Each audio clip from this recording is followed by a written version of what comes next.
Chapter 3. Tess thrust out the end of her stick. "Grab this, Chiimey," she shouted. Chiimey threw out his arm and caught hold as one foot went over the edge. He wobbled and then steadied himself. "Thanks, that was close." Chiimey stepped back from the cliff edge and looked at the landscape in front of him.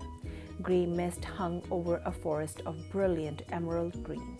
The humid air throbbed with the whirring and buzzing of insects. "Where is this?" he gasped. Among the trees, Chiimey saw a beautiful blue lagoon, and beyond that was an expanse of water. "Is that Ammonite Bay?" "No way," said Tess, looking through her binoculars. "That's an ocean." "Ark, ark, ark!" The sudden noise came out of the sky behind them, and Chiimey turned to see a scarlet-headed bird the size of a small airplane swooping toward them. "Watch out!" he yelled to Tess. They ducked as silver-gray leathery wings swept right over their heads. Tess followed the bird with her binoculars. "It's flying over the jungle. It's settling on a tree by the lagoon," she told Chiimey. "Take a look, it's huge." She thrust the binoculars at Chiimey. Chiimey looked towards the lagoon and his jaw dropped open. He couldn't believe his eyes. "What can you see?" Tess asked. "I can see," Chiimey spoke carefully, "2 rhinoceroses at the edge of the lagoon. But instead of 1 big horn, they have 3, which means," he whispered, "that they're not rhinos. They're triceratops." "What?" Tess said. "Let me see." Chiimey passed back the binoculars. "You're right," Tess said, "and that huge bird is not a bird. It's a pterosaur." The 2 friends looked at each other in amazement. "Dinosaurs!" they yelled together, punching the air. "But how?" Tess stuttered. "I don't know," yelled Chiimey, "but we've got to get closer." "Over there," said Tess. "There's a slope down to the jungle." The 2 of them scrambled and skidded down the hill, and soon their feet sank into the spongy floor. Great conifers towered above them, and huge ferns brushed damply against their legs as they passed. An enormous frill of purple and yellow-spotted fungus caught Chiimey's eyes. It sprouted from a rotten tree stump. "This is unreal," Chiimey said. "I can't wait to tell the rest of the Dinosaur Club." But then, on the far side of the fungus, the ferns began to rustle. "Gronk!" "Did you hear that?" Chiimey whispered. "What?" Tess stood still. The ferns swished. "Gronk!" "That!" Chiimey hissed. "There's something there." Chiimey and Tess ducked down behind the tree stump and then slowly peeked out from behind the fungus.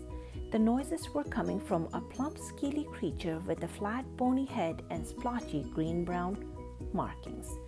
It was standing on 2 strong legs, peering hopefully into a tree. "It's a little dinosaur," Chiimey whispered. As they watched, the little dinosaur grabbed hold of the conifer with its claws, steadying itself by digging its long, bristly tail into the ground. Then it shook the tree as hard as its short arms would allow it to. The little dinosaur's tail twitched and it grunked softly to itself. "He's thinking," Tess murmured. "He's so cool," Chiimey breathed. The dinosaur took a few steps back. He lowered his bony head and charged straight at the tree. Thwack! The flat top of the dinosaur's head hit the tree trunk and the conifer shook. "He's strong," said Tess. "Do you think he's dangerous?" Chiimey asked.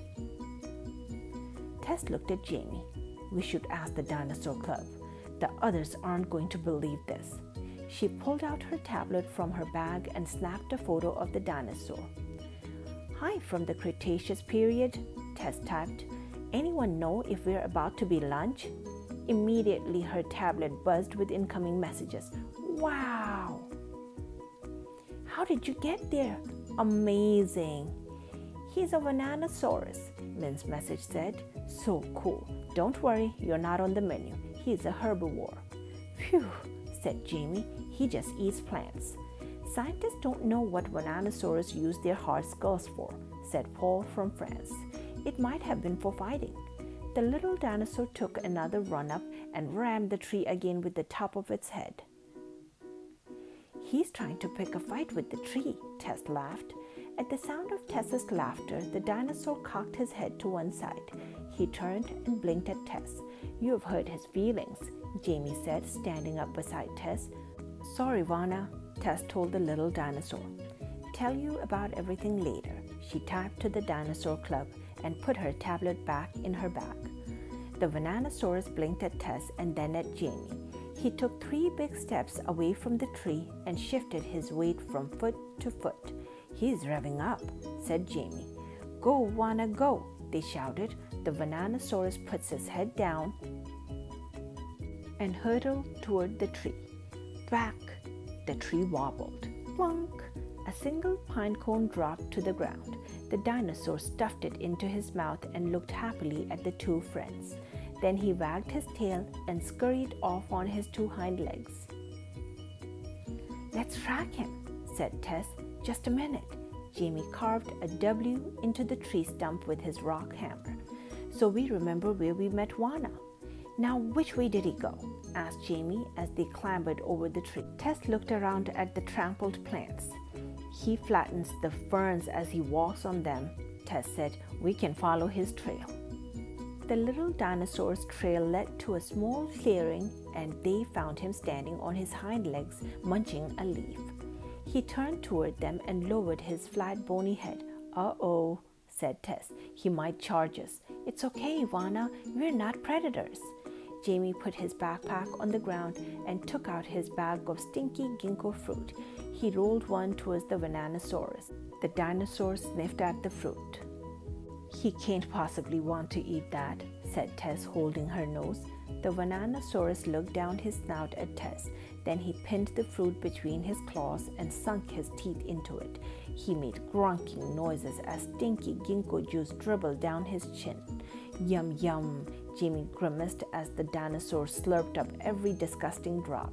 The Vananosaurus looked at Chiimey, then he looked at Chiimey's backpack and wagged his tail. Suddenly, in mid-wag, the little dinosaur froze.